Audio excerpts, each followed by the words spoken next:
करवा चौथ व्रत की कथा। एक समय की बात है, एक साहूकार के 7 बेटे और एक बेटी थी। सभी सातों भाई अपनी बहन से बहुत प्रेम करते थे, यहाँ तक कि वे पहले उसे खाना खिलाते और बाद में खुद खाते थे। एक बार उसकी बहन ससुराल से मायके आई हुई थी। कार्तिक मास की कृष्ण पक्ष की चतुर्थी तिथि को साहूकार की सभी बहुओं, पत्नी और बेटी ने करवा चौथ का व्रत रखा। शाम को भाई जब अपनी अपनी दुकान बंद कर घर आए तो उन्होंने देखा कि उसकी बहन बहुत व्याकुल थी। सभी भाई खाना खाने बैठे और अपनी बहन से भी खाने का आग्रह करने लगे, लेकिन बहन ने कहा कि उसका आज करवा चौथ का निर्जर व्रत है और वह चांद को देखकर उनको अर्घ देकर ही भोजन कर सकती है। साहूकार के बेटे अपनी बहन से बहुत प्यार करते थे, लेकिन चांद अभी तक नहीं निकला है, इसलिए वह भूख प्यास से व्याकुल हो उठी है। उसके भाइयों को अपनी बहन की यह दिशा देखी ना गई और वह नगर के पास एक पीपल के पेड़ पर एक दीपक जलाकर चलनी की ओट में रख देता है। दूर से देखने पर वह ऐसा लग रहा था जैसे चतुर्थ का चांद ही निकल आया हो। तब उसके भाई घर पहुंचे और उन्होंने अपनी बहन को कहा कि देखो बहन, चांद निकल आया है, अब तुम उसे अर्घ देने के बाद भोजन कर सकती हो। बहन खुशी के मारे अपनी भाभियों से कहने लगी कि भाभी, चांद निकल आया है, चलो चांद को अर्घ देकर भोजन कर लें। इस बात पर वे बोले कि अभी तो आपका चांद निकला है, हमारा चांद निकलने में तो अभी थोड़ा समय बाकी है। भूख से व्याकुल वो चांद को अर्घ देकर भोजन करने बैठ गई। जैसे ही वह पहला निवाला मुंह में डालती है, उसे छींक आ जाती है। दूसरा टुकड़ा डालती है तो उसमें बाल निकल आता है और जैसे ही तीसरा टुकड़ा मुंह में डालने लगती है तो वैसे ही उसके ससुराल से उसका बुलावा आता है कि तुम्हारा पति बीमार है, तुम जैसी भी हालत में हो तुरंत अपने ससुराल पहुंचे। तब उसको विदा करने के लिए उसकी माँ ने जैसे ही बक्सा खोला तो बक्से में काले रंग के वस्त्र निकले। दूसरी बार खोला तो सफेद रंग के कपड़े निकले। तो बेटी बोली कि माँ, तुम ये सब रहने दो। तब माँ घबराकर बेटी से बोली कि रास्ते में तुम्हें कोई भी छोटा बड़ा मिले उसके पैर छूती जाना, और जो कोई तुमको सदा सुहागन रहने का आशीर्वाद दे तो वहीं अपनी साड़ी के पल्लू में गांठ बांध लेना। यह सब सुनकर वह अपने ससुराल चल दी।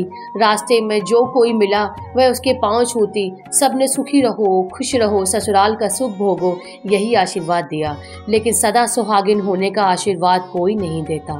तब वह ससुराल पहुंच जाती है और देखती है, जब वो उसके पास पहुंची तो उसने अपनी ननद के पैर छुए और तब उसने आशीर्वाद दिया, सदा सुहागिन रहो, पुत्रवती भव। यह आशीर्वाद सुनकर वह जल्दी से अपनी साड़ी का पल्लू में गांठ बांध लेती है। तब वह अपने घर के अंदर गई तो उसने देखा कि उसका पति वहां मरा हुआ लेटा है और उसे ले जाने की तैयारी हो रही है और वह बहुत रोई, वह बहुत चिल्लाई।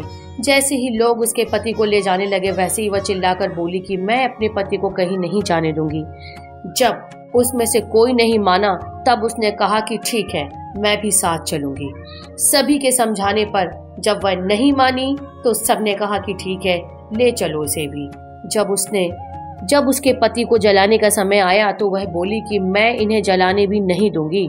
तब सब बोले, पहले तो अपने पति को खा गई, अब उसकी मिट्टी भी खराब कर रही है, पर वह नहीं मानी। तब गांव के सभी लोगों ने यह निर्णय लिया कि इसको और इसकी मिट्टी को यहीं रहने दो, इसके लिए एक झोपड़ी बनवा दो। वह अपने पति के साथ रहने लगी। वह वहां अपने पति की साफ सफाई करती और दिन भर इसी झोपड़ी में रहती। उसकी ननद रोज 2 बार उसके लिए भोजन लेकर आती। वह हर चौथ को व्रत रखती और चांद को अर्घ देती और जोत देखती। फिर चांद माता आती और उससे कहती, करवा ले, भाइयों की प्यारी बहन करवो ले, घड़ी बुखारी करवो ले। तो वह चौथ माता से अपने पति के प्राण मांगती। तब चौथ माता कहती कि जब हमसे बड़ी चौथ आएगी तब उसे अपने पति के प्राण मांगना। ऐसा करते करते सभी चौथ आई और सभी यही कहकर चली गई। अश्विन की चौथ बोली कि तुझे कार्तिक की करवा चौथ माता नाराज है, वहीं तेरा सुहाग लौट आएगी और जब वो आएगी तो उनके पैर मत छोड़ना। जब करवा चौथ आने वाली हुई तब उसने अपनी ननद से सुहाग और श्रृंगार का सारा सामान मंगवाया और करवा भी मंगवाया। सास ने सोचा कि वह पागल हो गई है, जो मांगते हैं उसे दे आओ। साहूकार की बेटी ने करवा चौथ का व्रत किया, चांद निकलने पर अर्घ दिया, चौथ माता की जोत जलाई। जब चौथ माता प्रकट हुई तब चौथ माता बोली, करवो ले, 7 भाइयों की प्यारी बहन करवो ले, दिन में चांद उगने वाली करवो ले, घड़ी बुखारी करवो ले। तब उसने माता का पैर पकड़ लिया और उसने माता से कहा कि माता मेरा सुहाग वापस करो। तब करवा माता बोली कि तू तो बहुत भूखी है रे, 7 भाइयों की प्यारी बहन है, तुझे सुहाग से क्या मतलब। तब वह बोली कि नहीं माता नहीं, जब तक आप मेरा सुहाग नहीं वापस करती तब तक मैं आपका पैर नहीं छोड़ूंगी। तब चौथ माता ने उससे सुहाग का सारा सामान मांगा।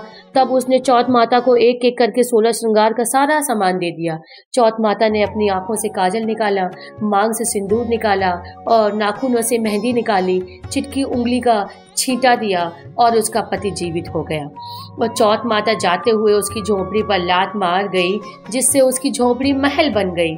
जब उसकी नैना अगले दिन अपनी भाभी के लिए खाना लेकर आई तो उसने देखा कि उसकी झोपड़ी की जगह तो महल खड़ा हुआ है। वह नंद को देखते हुए उसके पास दौड़ी दौड़ी आई और उससे बोली कि देखो तुम्हारा भाई वापस आ गया है, जाओ और जाकर सासू जी से कहो कि गाजे बाजे के साथ हमारे पास आए। नंद दौड़ी दौड़ी माँ के पास गई और उसने माँ से कहा कि माँ भाई जिंदा हो गया है। उसकी माँ ने कहा कि अपनी भाभी के साथ तेरा भी दिमाग लगता है खराब हो गया है। तब वो अपनी माँ से बोली कि नहीं माँ, मैं अपनी आंखों से अपने भाई को जिंदा देखा है। भाभी जी ने गाजे बाजे के साथ आप सबको बुलाया है।